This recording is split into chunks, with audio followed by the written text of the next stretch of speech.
Today we are going to be discussing a very important little agreement called a non-disclosure agreement.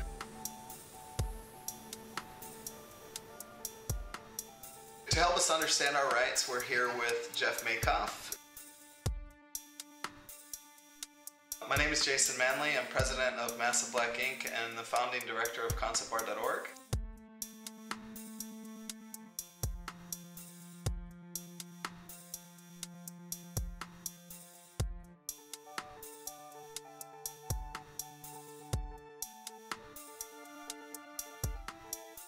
Whether you're working in illustration or the video games industry or the film industry or toys or any other commercial industry, chances are you've come across NDAs. And basically we're going to be covering when to use these agreements, how to negotiate these agreements, and what these agreements are all about. Jeff is an established litigator here in San Francisco that works with everyone from video game companies to movie studios to independent artists to new media companies, internet firms, pretty much anyone across the entire art and entertainment space. Jeff is an art law barracuda, and he's here to help us understand our rights.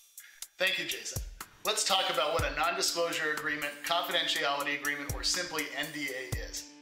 The terms NDA and confidentiality agreement are business terms. There is no official legal definition of those terms. Basically, this kind of agreement is a contract between parties to hold certain information in confidence or to use it only for certain purposes. Within that general framework, a lot of provisions might be considered to be an NDA.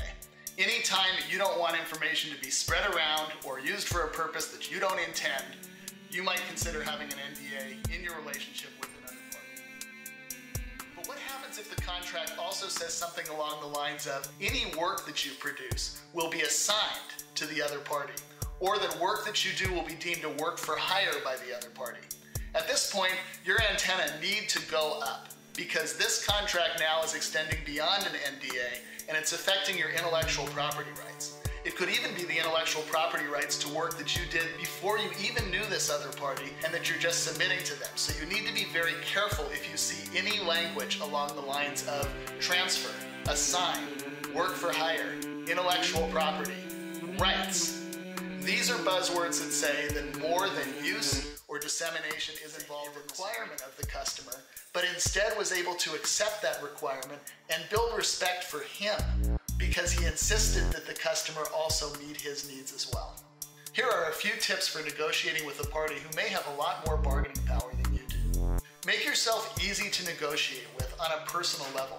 If you have a lot of competition, personal style will help distinguish you. Be responsive, be eager, be genuine. Don't pretend you have more power in the negotiation than you have. That will come across as arrogance. Come across as someone who the customer can work with. That doesn't mean you give up all of your positions in every negotiation. It just means be easy to work with. Don't be afraid to be firm. Don't be afraid to hold your ground.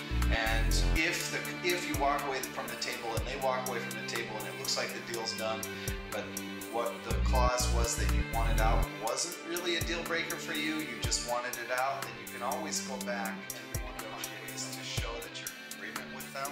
You want to be polite, you want to be cordial, you want to listen to what their needs are and try and offer solutions that fit both your needs. Win-win is a much better solution than win-lose when you're trying to get a deal done. So, find the areas that you can agree on, make sure that you are appreciative, make sure that you understand, that they understand that you understand where they're coming from. And if you give them good enough reason, why the clauses need to come out or why changes need to be made, oftentimes you're gonna get a lot of that into the document, into the contract for the long term. So with that, I wish you luck with your negotiating and with your business, and I'll turn it over here to Jeff to close this out. Well, thank you, Jason. It's a pleasure providing some assistance to you and to your community, and I look forward to more chances in the future to educate people about art law. On that note, I do want to say thank you. This is useful information. I want to thank Jeff Makoff for all of his assistance here and for his support of the conceptart.org community.